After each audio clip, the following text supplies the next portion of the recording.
The news 15। लगातार हम लोग आवाज उठाने वाले उन तमाम निवेशकों से, वो तमाम चेहरों से चर्चा बनाए हुए हैं जो ठगी कंपनियों के खिलाफ अपनी आवाज उठा रही है। इसी बीच हमने सहारा इंडिया के खिलाफ आवाज उठाने वाले वो तमाम चेहरों से बातचीत की। आज उसी के बीच हमारे साथ मौजूद है सुखदेव सिंह शास्त्री जी, जो कि ठगी पीड़ित जमाकर्ता परिवार के उत्तराखंड अध्यक्ष हैं। आज सर से चर्चा का दौर बनाते हैं। सर, आपका बहुत-बहुत स्वागत है द न्यूज़ 15 में। मैडम नमस्ते, नमस्कार। सर, सबसे पहला सवाल मेरा ये होने वाला है कि कैसे आप प्रेरित हुए कि ठगी कंपनियों के खिलाफ आपको आवाज उठानी है? मैम, जिस प्रकार से मैंने बताया कि मैं 2008 में इसमें जुड़ गया था जी। और 2008 से इसमें लगातार काम कर रहे थे। जी। यानी 2008 से जब जुड़ा तो 2014 में हमारा जो है रिटर्न भी आया इसमें, और उसके बाद अचानक ये सरकार के साथ इनका क्या तय हुआ, क्या बात हुई, 22 अगस्त 2014 को सरकार के माध्यम से कंपनी पर बैन लगा दिया गया। जी। इसके बाद ये मामला सुप्रीम कोर्ट तक भी गया मेरे ख्याल से, और सुप्रीम कोर्ट जी। के माध्यम से एक लोढ़ा कमेटी और सेबी को इसमें इन्वॉल्व किया गया, जिसको निर्देशित किया गया है कि भाई 6 महीने के अंदर अंदर जो है आप निवेशक इनकी संपत्तियां जब्त करके इनके निवेशकों का पैसा लौटाइए। जी। लेकिन 6 महीने बीतने के बाद क्या, अभी आज 8 साल बीत चुके हैं और न सेबी पैसा दे रही है, न लोढ़ा कमेटी कोई काम कर रही है। कितनी बार हम जिलाधिकारी को, मुख्यमंत्रियों को अनेक प्रकार से हमने आवेदन दिए कि भाई हमारे सुरक्षा की जाए। गरीब लोग हैं, किसी ने जो है अपनी बेटी की पढ़ाई के लिए, बेटी की शिक्षा के लिए, बेटी की शादी के लिए भी इसमें धन जमा किया, किसी ने अपने बच्चों की उत्तम शिक्षा के लिए, किसी ने अपने जो है वृद्धावस्था के लिए इसमें निवेश किया था। अनेक प्रकार से अपने सुख को प्राप्त करने के लिए कि हम किस प्रकार से आगे भविष्य में अपने आप को सुरक्षित रख सकते हैं, इसके लिए निवेश किया था। लेकिन इसमें जो है 49,100 करोड़ का घोटाला है और जी। इससे भी ज्यादा इनके पास संपत्तियां हैं। तो हमारा कहना यही है कि जब सरकार ने इस पे बैन लगाया है तो दायित्व भी सरकार का बनता है कि हमारा निवेशकों का पैसा वापस करे। जी, सरकार से आप लोग लगातार मांग कर रहे हैं कि आप लोगों का पैसा, निवेशकों का पैसा वापस दिया जाए। लेकिन आपका जी जो परिवार है, ठगी पीड़ित जी परिवार जो है, वो किस तरीके से जी। आवाज उठा रहा है? कैसे-कैसे उन्होंने आंदोलन किए हैं? कब-कब आवाजें उठाई हैं? ये मैम लगातार हम आवाज उठा रहे हैं, प्रत्येक जिले से, प्रत्येक प्रांत से ये आवाजें उठ रही हैं। इसी जी। परिप्रेक्ष्य में हमने 31 जुलाई 2022 को दिल्ली में भी धरना प्रदर्शन किया। जी।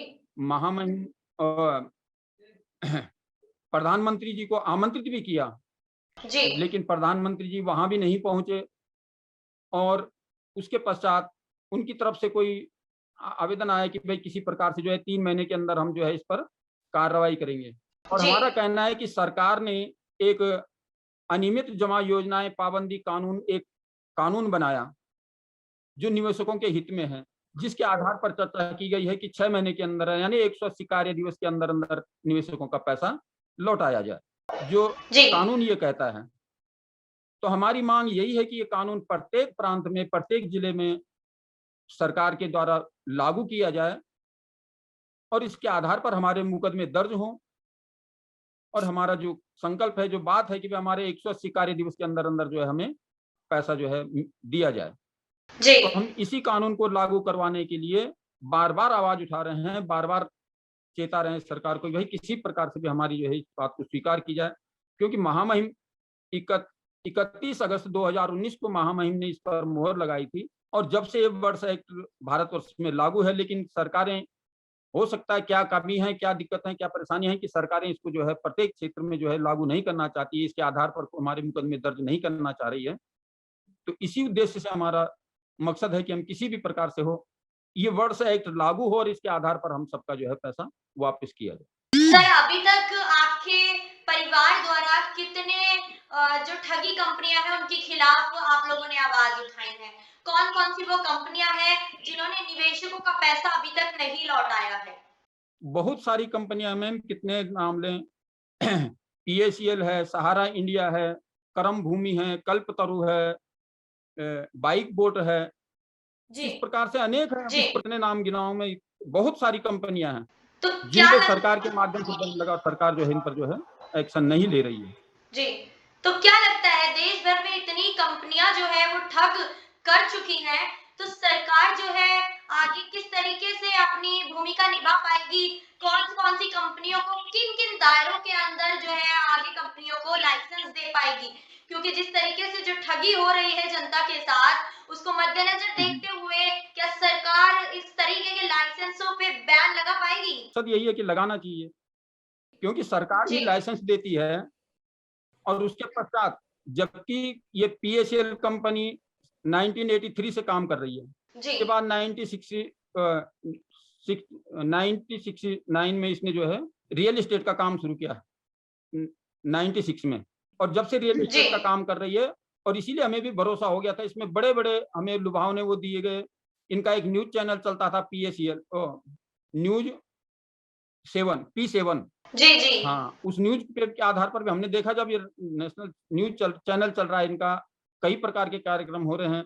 बड़े-बड़े नेताओं के इन्होंने हमें चित्र दिखाए कि भाई इस प्रकार से ये काम करती है, इस प्रकार से इसमें व्यवस्था बनी हुई है। तो हमने सभी ने जो है, स्वयं ने और मैंने अपने परिजनों के, अपने मित्रों के भी इसमें जो है निवेश करवाया। आज जिन निवेशकों के कारण जो है मैं भी बड़ा दुखी हूँ। प्रत्येक निवेशक आकर दबाव बनाता है, प्रेशर करता है कि भाई आप हमारा पैसा, हमने तो आपको पैसा दिया है। जी, जबकि हमने उनको प्रत्येक पैसे की रसीदें उनको पकड़ा दी। हमने बताया भी कि भाई आपको जितनी हमने आपसे पैसा लिया, हमने एक पर पैसे का भी घोटाला नहीं किया। हमने जितनी आप पैसा आपने दिया, हमने आपको रसीदें उनकी दे रखी जी। हैं। लेकिन निवेशक मानने को तैयार नहीं है। वो तो कहता नहीं, हम तो आपको जानते हैं, हमने आपको पैसा दिया है।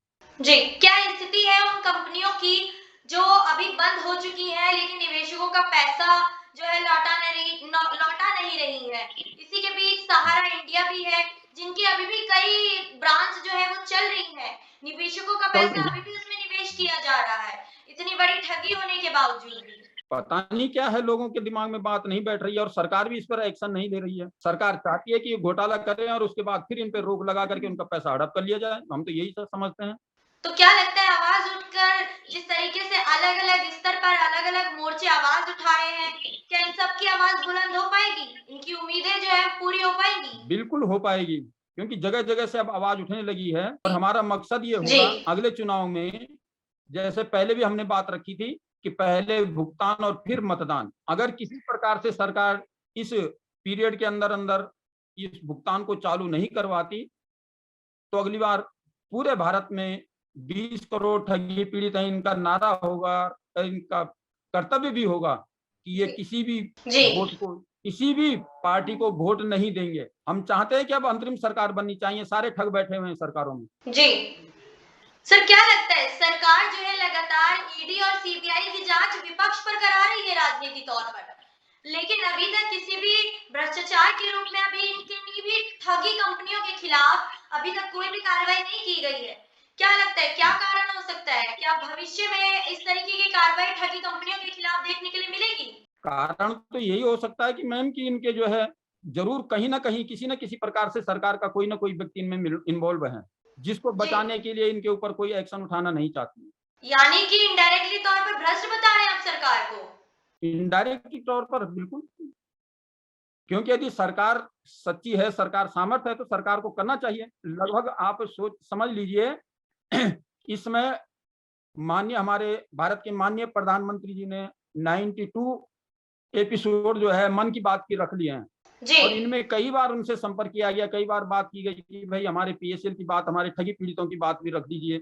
लेकिन आज तक उन्होंने इतने एपिसोड बना लिए, लेकिन एक भी जो है आवाज उन्होंने पीएसएल या किसी भी ठगी पीड़ित के लिए जो आवाज नहीं उठाई। जी। इतनी सारी इससे हम ठगी क्या जी, जी, बोलिए। इससे हम क्या महसूस कर सकते हैं? अवश्य कहीं ना कहीं सरकार का नुमाइंदा इसमें जो है इन्वॉल्व है, जिससे ये इनको जो है आवाज उठाना नहीं चाहते। देश भर में इतनी सारी ठगी कंपनियां पैदा हो चुकी है कि क्या लगता है कि सरकार सभी ठगी कंपनियों में निवेशकों का पैसा लौटा पाएगी? लौटाना चाहिए, ये सरकार का दायित्व बनता है। सरकार जब इन पे बैन लगाती है, तो सरकार का दायित्व होता है, सरकार का दायित्व है कि भाई जब मैं किसी कंपनी को बंद कर रही हूँ, तो उनके निवेशकों का पैसा, पहले निवेशकों का हित देखा जाना चाहिए, न कि ठगों का हित। जी, और इसमें लगता है कि सरकार ठगों का हित देख रही है और निवेशकों का किसी प्रकार से भी ध्यान नहीं कर रही। लेकिन सर सवाल ये उठता है कि जो निवेशक हैं वो इतनी बड़ी संख्या में एक साथ इतना सारा पैसा निवेश कर देते हैं। तो ऐसी कौन सी नीति बनाई जाती है इन ठगी कंपनियों के द्वारा जो इतने सारे निवेशक अपना पैसा इसमें इन्वॉल्व कर देते हैं, जमा कर देते हैं? क्योंकि ये एक रात में तो हुआ नहीं है, काफी लंबी प्रक्रिया रही होगी इसकी। हाँ जी, हाँ जी।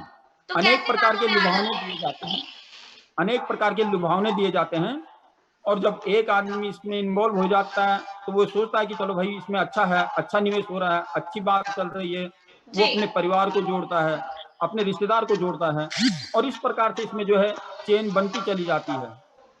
जी जब ठगी पूरी हो जाती है, जब इनके पास खूब सारा धन पैसा इकट्ठा हो जाता है, फिर जो है फ्रॉड कर दिया जाता है, बंद कर दिया जाता है। जी गरीब निवेशक जो है ये दुखी रहता है, परेशान रहता है।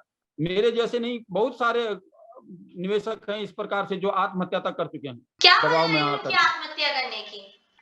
यही कारण है उनके ऊपर जो है दबाव पड़ा, जिन्होंने लाखों रुपया अपने निवेशकों का, अपने मित्रों का जमा करवाया, उनका जब दबाव पड़ा उनके ऊपर और वो नहीं दे पाए किसी प्रकार से, कहाँ से दे पाएगा एक गरीब व्यक्ति?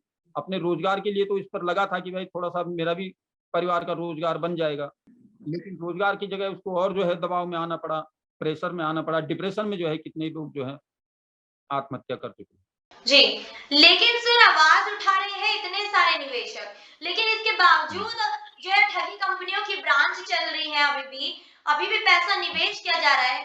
तो आम जनता अभी भी इनकी बातों में आ रही है, इनके लुभावने वादे जो है इनके उसमें बातों में फंस जा रही है। बहुत सारे लोग हैं जिनको अभी, कई ऐसे हैं जिनको चैनलों का पता नहीं है, जो टीवी नहीं देख पाते। ऐसे जगह जाते हैं ये लोग कि जहाँ से जो है किसी को जानकारी नहीं होती, फिर ऐसे लोगों को फंसाया जाता है। अब वो अभी जी भी कितने लोग इस प्रकार के भूले हैं लोग हैं जो जानते नहीं इस बात को, तो फिर भी ठगी के शिकार बन जाते हैं, बन रहे हैं। अच्छा, आपका परिवार इनकी निवेशकों के पैसे दिलाने के लिए कौन सी कानूनी कार्रवाई का सहारा ले रहा है? हम बर्ड्स एक्ट का ही सहारा ले रहे हैं मैम। तो हम क्या चाहते हैं कि बर्ड्स जनता एक्ट जागरूक है सरकार इस एक्ट के लिए? करेंगे जागरूक। कुछ लोग जागरूक हो चुके हैं। अभी मेरे पास एक सहारनपुर से भी फोन आया कि सर आपने वहाँ उत्तराखंड में ये बात रखी है तो हमारा भी करवा दीजिए, हमें भी करवाइए, इस प्रकार से हमें फॉर्म भेजिए। हम जानना चाहते हैं, लोग हो रहे हैं जागरूक, थोड़ा थोड़ा करके, समय लगेगा लेकिन जागरूकता आ रही है। जगह जगह से जो है ये डिबेनिंग एक्ट के लिए जो है कार्रवाई होनी प्रारंभ हो चुकी है। जी, तो अभी तक इस कानूनी कार्रवाई के जरिए कितने लोगों का पैसा जो है वापस मिल चुका है लोगों को? नहीं, सरकार अभी इस कानून के आधार पर एफआईआर लॉन्च ही नहीं कर रही है। जी जी अभी तो हमारा ये दबाव है कि इस प्रकार से इसको जो है लागू किया जाए प्रत्येक क्षेत्र में। तो वैसे आपके परिवार द्वारा जो आवाज उठाई गई है, अभी तक बिना कानूनी कार्रवाई के किसी भी निवेशक का पैसा लौटाया नहीं गया। नहीं नहीं, किसी का नहीं। तो क्या लगता है भविष्य में निवेशकों का पैसा वापस करा जा पाएगा? देखिए, प्रयास है हमारा। हम चाहते हैं कि ये कानून बर्ड्स एक्ट लागू हो और जी, इसके आधार पर जो है पैसा मिले सबको। और जो निवेशक इस एक्ट के जरिए परिचित नहीं है इस एक्ट से, तो क्या वो कानूनी कार्रवाई नहीं करने पर उनको उनका पैसा वापस नहीं मिलेगा? मैम ये है, ये लेटर अभी मैंने परसों दिया है, जी जिलाधिकारी को भी भेजा है, प्रधानमंत्री जी को भी भेजा है और मुख्यमंत्री जी को कल हम बाई हैंड दे करके आए हैं उनको, और पोस्ट के द्वारा भी भेजा गया है। जी और इसके ऊपर हमने बात रखी है, चर्चा रखी है उनसे कि भाई इस बर्ड्स एक्ट को लागू किया जाए और जितने भी ठग हैं इन ठगों को शीघ्र जेलों के अंदर बंद किया जाए और हमारा पैसा जो है लौटाया जी जाए। अच्छा, जनता को जागरूक करने के लिए आपने क्या रणनीति बनाई है आपके परिवार मोर्चे ने? जनता को जागरूक करने के लिए जा रहे हैं, हम जगह जगह जा रहे हैं। कुछ हमारे ग्रुप्स हैं, उन ग्रुप्सों के माध्यम से हम प्रत्येक को जो है आवाज बुलंद करने के लिए जो है तैयार कर रहे हैं। क्या डोर टू डोर जाकर जनता से बातचीत करके उन्हें जागरूक किया जा रहा है? हाँ, अपने अपने क्षेत्रों में डोर टू डोर भी जा रहे हैं, जी मीटिंगों के माध्यम से। हफ्ते में, महीने में एक मीटिंग रख करके, मीटिंग में सबको आमंत्रित करके, जितने भी एजेंट हैं जी निवेशकों को बुला करके उनसे फॉर्म भरवा रहे हैं, उनको कह रहे हैं कि अपने फॉर्म जमा करो। सर, कितनी संख्या में ऐसे निवेशक हैं जो अलग-अलग ठगी कंपनियों के जाल में फंस चुके हैं और अपना पैसा उनमें निवेश कर चुके हैं?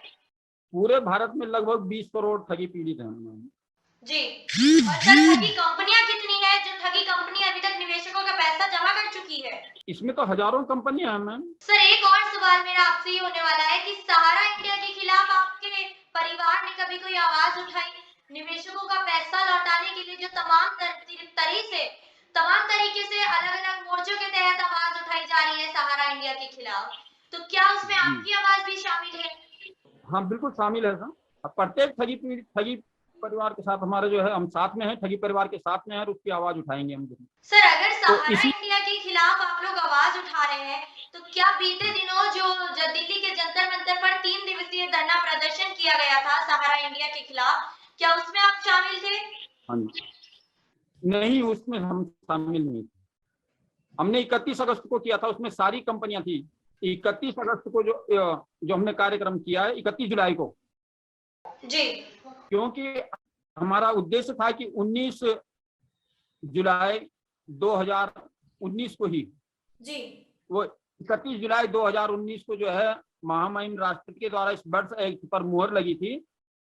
इसी जी उद्देश्य को लेकर के हमने जो है 31 जुलाई को वहां पर धरना प्रदर्शन किया था और उसमें लगभग सभी ठगी कंपनियों के ठगी पीड़ित लोग वहां पर उपस्थित हुए थे। जी लेकिन सर कहीं ना कहीं आपको ये नहीं लगता कि अलग-अलग तरह के जो मोर्चे खुल गए हैं, एक ही तरह की आवाज उठा रहे हाँ हैं, निवेशकों का साथ दे रहे हैं, कंपनियों के खिलाफ जो ठगी कंपनी है उनके खिलाफ आवाज उठा रहे हैं, लेकिन अलग-अलग स्तर पर। तो आपको नहीं लगता कि एक स्तर पर एकजुट होने के बाद अगर ये आवाज उठाई जाती, तो ये आवाज बहुत ज्यादा बुलंद होकर उठती?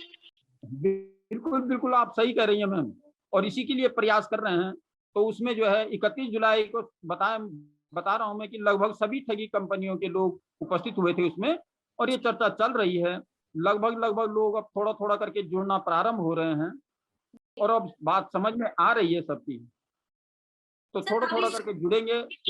जी जी समय जो अवश्य लगेगा इसमें मैम, थोड़ा सा समय लगेगा इसमें। जी भविष्य की क्या रणनीति होने वाली है सर आपकी? आवाज उठाने के लिए, बुलंद होने के लिए और उन ठगी पीड़ितों को उनका पैसा दिलवाने के लिए? मैं कह रहा हूँ इसके लिए हमारे ठगी पीड़ित जमाकर्ता परिवार के राष्ट्रीय संयोजक जो मदन लाल जी हैं, इनके जी दिशा निर्देशों में जगह जगह इसकी जो है ठगी पीड़ित जमाकर्ता परिवार के सदस्य बनाए जा रहे हैं जी और इन लोगों को जोड़ा जा रहा है। और जी इस प्रकार से फिर इसको आगे आवाज फिर बुलंद की जाएगी। संभवतः हो सकता है 2 अक्टूबर को फिर हम कोई योजना बनाने चले आगे के लिए। तो इस प्रकार से हम सोच रहे हैं। और व्यवस्था मैंने पहले भी बताया कि जिस प्रकार से अगर सरकार नहीं कहती तो हम अगली बार जो है पूर्ण रूप से मतदान का बहिष्कार करेंगे। किसी भी जी पार्टी को मत देने नहीं जाएंगे, घर बैठे रहेंगे। जितने भी हमारे जमाकर्ता हैं सारे के सारे जो है मतदान का बहिष्कार करेंगे। और हम चाहते हैं इस प्रकार से अब सरकारों का दुर्बल रवैया कोई भी हो, किसी भी पार्टी का हो, कोई भी आवाज उठाने को तैयार नहीं है, कोई भी साथ आने को तैयार नहीं है। इसलिए हमारा नारा रहेगा कि पहले भुगतान फिर मतदान, ये हमारा अगले इसमें जो है नारा रहेगा। जी तो यानी कि 2024 के चुनाव में सभी ठगी पीड़ित जो है वो भुगतान नहीं करने पर मतदान भी नहीं करेंगे। नहीं करेंगे। लेकिन द न्यूज़ 15 की ओर से सर मैं आपसे अपील करना चाहूंगी कि जितने भी ठगी पीड़ित हैं वो अपना मतदान जरूर करें, क्योंकि सरकार बनाने में हम ही लोगों का हाथ होता है और हमारा ये संवैधानिक अधिकार है वोट देने का। अधिकार है, लेकिन इस अधिकार या तो मैम सरकार के माध्यम से एक व्यवस्था बने, उसको हम मतदान दे करके भेजते हैं, वो अगर हमारी बात नहीं रखता तो उसको हमें वापस बुलाने का भी अधिकार होना चाहिए, फिर मतदान किया जाएगा। लेकिन अपने वोट का, अपने संवैधानिक अधिकार का प्रयोग जरूर कीजिए, चाहे वोट किसी को भी कीजिए। नहीं किसी को भी, सारे के सारे ठग बैठे हुए तो किसी को कैसे, फिर एक दूसरे को ठग को उतारा दूसरे को बिठा दिया तो फिर फायदा क्या हुआ? सर क्या लगता है कि आपकी जो आवाज है वो बुलंद होकर, जो आपका जो उद्देश्य बना था इस परिवार के साथ जुड़ने का, क्या वो पूरा हो पाएगा भविष्य में? संभवतः संकल्प होना चाहिए मैम, दृढ़ संकल्प होगा तो अवश्य पूरा होगा। बहुत बहुत शुक्रिया सर द न्यूज़ 15 के साथ जुड़ने के लिए। बने रहेगा ऐसी अपडेट के लिए, ऐसी चर्चाओं के धन्यवाद। लिए द न्यूज़ 15 के साथ मैं अंजलि राठौर आपके सामने आती रहूंगी। वीडियो अच्छी लगी हो तो लाइक शेयर कमेंट जरूर कीजिएगा और हमारे YouTube पेज को सब्सक्राइब करना ना भूलें। शुक्रिया।